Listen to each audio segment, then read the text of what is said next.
हर खबर पर होगी आपकी पकड़। डाउनलोड कीजिए एबीपी लाइव ऐप।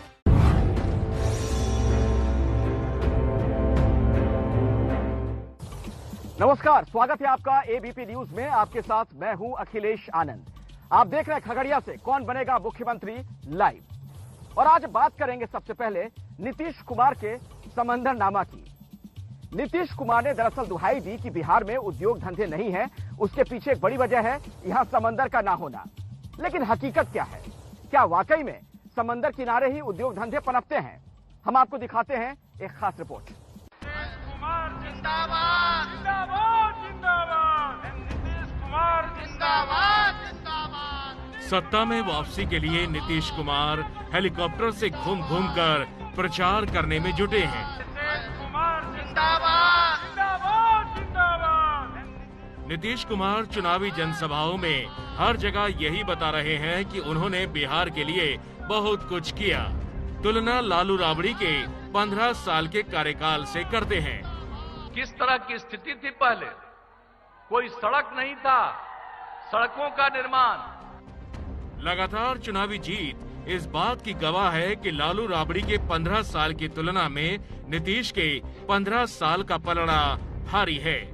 नीतीश यही बताकर अपने लिए जनादेश मांग रहे हैं, लेकिन 2 दिन पहले बिहार में बड़े उद्योग नहीं होने को लेकर उन्होंने जो बयान दिया वो इन दिनों चर्चा का विषय है। ये सही बात है कि कोई बड़ा उद्योग यहाँ कोई आना नहीं चाहता। ये चारों तरफ कहीं कोई समुद्र नहीं है। जो समुद्र के नजदीक वाले इलाके होते हैं वहीं पर लोग लगाते हैं।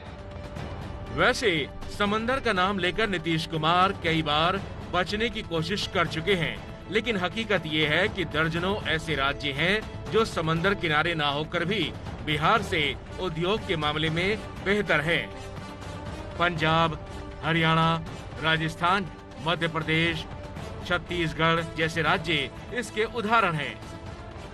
एनुअल सर्वे ऑफ इंडिया हर साल देश में फैक्ट्रियों की संख्या जारी करती है। दैनिक भास्कर अखबार में छपी रिपोर्ट के मुताबिक बिहार में 2006 और 2007 में 1410 चालू फैक्ट्रियां थी। 2013 और 14 में तो संख्या 3132 तक पहुंच गई। लेकिन इसके बाद संख्या घटने लगी और आखिरी आंकड़ा 2017 और 18 का है, जिसके मुताबिक बिहार में 2881 फैक्ट्रियां थी। जहां तक बिना समंदर वाले राज्यों में फैक्ट्रियों की संख्या का सवाल है तो पंजाब में 10,767 फैक्ट्रियां हैं, हरियाणा में 7,136, राजस्थान में 8,375 और मध्य प्रदेश में 4,099। ये बात सही है कि नीतीश कुमार के पहले कार्यकाल में बिहार की तस्वीर काफी कुछ बदली थी। लालू राबड़ी राज में सड़कों की जो दुर्दशा थी उसे नीतीश ने अपने पहले कार्यकाल में बहुत सुधारा था। उस दौरान हजारों सड़कें, छोटे पुल पुलिया और बड़े बड़े पुलों का निर्माण हुआ था। लेकिन बिहार की सरकार इसका फायदा राज्य में उद्योग धंधा लगाने में नहीं उठा पाई। देश के इंडस्ट्री एक्सपर्ट मानते हैं कि बहुत हद तक बिहार सरकार की उद्योग नीति इसके लिए जिम्मेदार है। राजनीतिक कारणों से उद्योगों के लिए सरकार जमीन मुहैया कराने तक में नाकाम रही है। बाकी सुविधाओं में भी तो झोल है ही। अब आप सोच रहे होंगे कि अचानक से उद्योग धंधों की याद क्यों आई, तो इसकी एक बड़ी वजह है वो गाना जो बिहार के चुनावी माहौल में वायरल है। कोरोना से बीमार बा, बाढ़ से बदहाल बा, भरी जवानी में मंगरुआ चलत ठेंगुरिया चाल बा। अरे का बा बिहार में का बा। ये गाना नीतीश विरोधियों के लिए सबसे बड़ा अस्त्र बन चुका है। यही वजह है कि 2 दिन पहले बीजेपी ने इसके जवाब में वीडियो तक जारी किया था। अरे रुक बतावा तने का बा। अपन घरवा दूरा बाटे, आपने सर संसार हो। अब बढ़िया सब अवसर बाटे, बदलल बा बिहार हो। देश में जब लॉकडाउन लगा तो बड़ी संख्या में बिहार के लोग घर लौटने के लिए दिल्ली और मुंबई से सड़क पर निकल पड़े। कुछ लोग तो पैदल ही चल पड़े। ऐसी तस्वीर दिखी जो कभी नहीं दिखी थी। काम धंधा और उद्योग धंधा न होने के कारण बिहार के लोग दिल्ली, मुंबई और बाकी शहरों में चले जाते हैं। लॉकडाउन के बाद जब घर लौटे तो उम्मीद जागी कि इन्हें बिहार में ही काम मिल जाएगा। नीतीश कुमार ने अपने लेवल पर कोशिश भी की, लेकिन जैसी उम्मीद थी वैसा हुआ नहीं। अब इसी बात पर विरोधी नीतीश को घेर रहे हैं, तो नीतीश कुमार ऐसी दलील पेश कर रहे हैं जिसमें वो घिरे जा रहे हैं। बिहार में इन दिनों एक सियासी चर्चा बहुत आम है। कहा यह जा रहा है कि दरअसल एलजेपी और बीजेपी की प्लानिंग है जेडीयू को हराने की। ऐसे में जो जेडीयू के नेता हैं वो क्या कर रहे हैं, वो क्या कह रहे हैं, क्या उनकी भी कोई सियासी प्लानिंग है? आपके लिए हम एक बहुत ही खास रिपोर्ट लेकर आए हैं।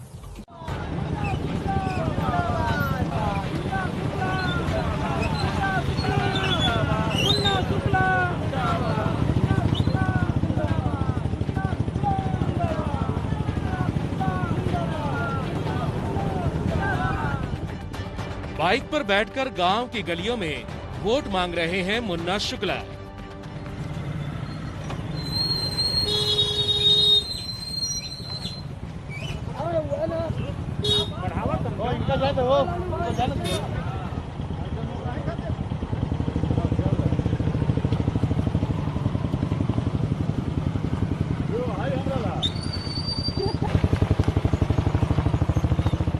बड़ी और महंगी गाड़ियों में बैठकर घूमने वाले मुन्ना शुक्ला इन दिनों बाइक पर बैठकर गांव की गलियों में अपना सियासी भविष्य तलाशने निकले हैं।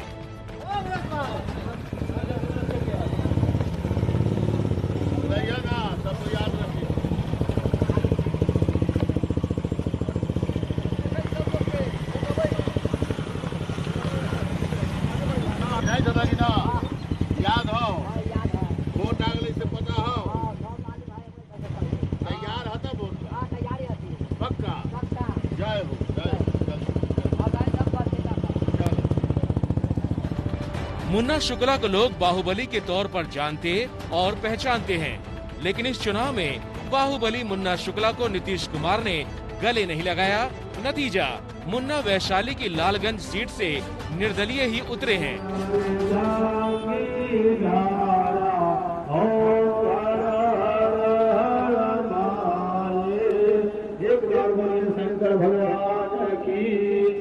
पूछने पर कहते हैं नीतीश कुमार की ओर से धोखा मिला है। आपको अंदेशा नहीं था कि आपके साथ गेम हो जाएगा? नहीं, ऐसा कोई अंदेशा हमको नहीं था, बल्कि हम अस्वस्थ थे। हमारी बात हुई थी, हमको आश्वासन मिला था कि एलजेपी बाहर हो रही है, आप वहां हमारे कैंडिडेट होइएगा। फिर ऐसा क्या हो गया? अब तो ये बात वही बता पाएंगे, क्योंकि जिस दिन 7 दिन की सरकार बनी थी माननीय मुख्यमंत्री जी का, उस दिन से मैं उनके साथ हूं और उनके साथ खड़ा हूं। ये बात 2000 की आप बता रहे हैं? ये 2000 की बात है। पहली बार 2000 में उन्होंने 7 दिन की सरकार बनाई थी और आज तो 2020 है। मुन्ना शुक्ला के सियासी भविष्य की पड़ताल से पहले इनका इतिहास जानते चलिए। मुन्ना शुक्ला कभी डीएम हत्याकांड में आरोपी थे। पूर्व मंत्री ब्रज बिहारी प्रसाद की हत्या में भी फंसे। मुन्ना के बड़े भाई छोटन शुक्ला इलाके के बड़े बाहुबली हुआ करते थे। छोटन शुक्ला की हत्या के बाद उनका सियासी सपना मुन्ना शुक्ला ने ही पूरा किया।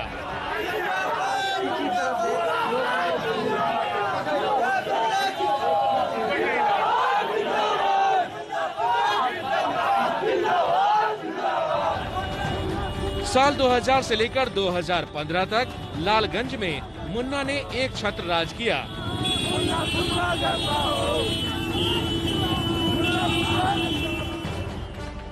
मुन्ना शुक्ला और उनकी पत्नी अनु शुक्ला लालगंज से जीतते रहे हैं, लेकिन 2015 में एलजेपी के हाथों मुन्ना शुक्ला हार गए।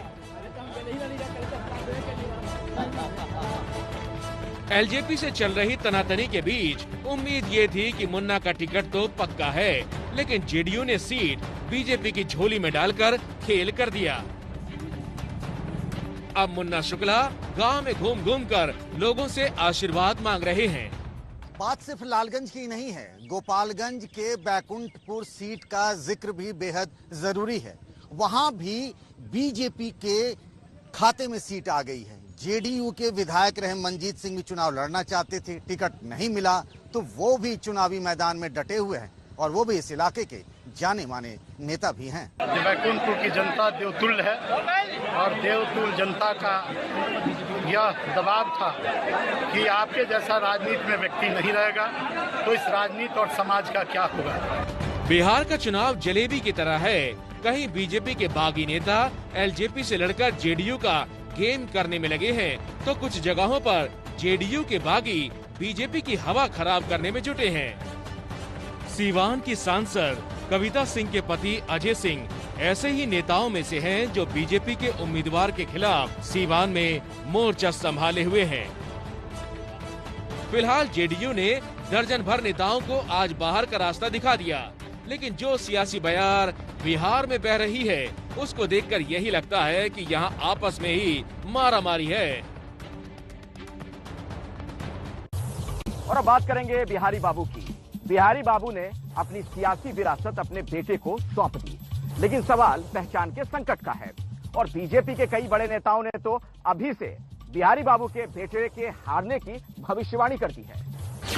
सोनाक्षी सिन्हा को तो आप बखूबी जानते होंगे, लेकिन इनके भाई लव को शायद ही जानते होंगे। लव सिन्हा पटना की बांकीपुर सीट से बिहारी बाबू के सियासी वारिस बनकर चुनाव मैदान में उतर रहे हैं। कांग्रेस ने टिकट दिया है, लेकिन इलाके के लोग कह रहे हैं कि लव को न जानते हैं न पहचानते हैं। टेक्निकली राजनीतिक क्षेत्र से मैं उनको भी जाना ही नहीं कि उनको क्या कौन है लव सिन्हा और क्या कुछ नहीं, तो मैं पहली बार भी जानता हूँ कि लव सिन्हा राजनीतिक में आने वाले। लव सिन्हा को पहचानने की बात तो दूर है, मैं तो उनको आज तक देखा नहीं हूँ और नहीं मुझे ये भी नहीं लगता कि हमारे क्षेत्र के किसी भी व्यक्ति ने उनको देखा होगा। शत्रुघ्न सिन्हा जी के लड़के हैं। क्षेत्र में कभी आपकी मुलाकात नहीं? क्षेत्र में कभी मुलाकात नहीं हुई। चुनाव कैंपेनिंग के दौरान लोगों ने देखा है, विशेष तो कोई जानता नहीं। जनता भले ही लव को नहीं जानती, लेकिन पिता शत्रुघ्न सिन्हा के सियासी पावर ने पटना के चुनावी अखाड़े में किस्मत आजमाने का मौका दिया है। मुकाबला उन नितिन नवीन से है जो 3 बार से विधायक है और चौथी बार उन्हें जिताने के लिए बड़े बड़े लोग जोर लगा रहे हैं। बड़े आदर से पिताजी हमसे हारे और पुत्र नितिन नवीन से हारे गए। हार जीत तो इलाके के वोटर के हाथ में है। वैसे बांकीपुर सीट पहले से ही चर्चा में है, क्योंकि प्लूरल्स की प्रमुख और स्वयंभू मुख्यमंत्री उम्मीदवार पुष्पम प्रिया यहां से नामांकन दाखिल कर चुकी हैं।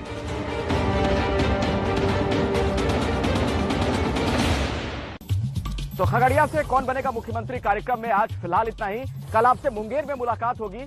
शाम 6:30 बजे जरूर देखिएगा वार पर अखबार लाइव मुंगेर से और रात 8:30 बजे कौन बनेगा मुख्यमंत्री।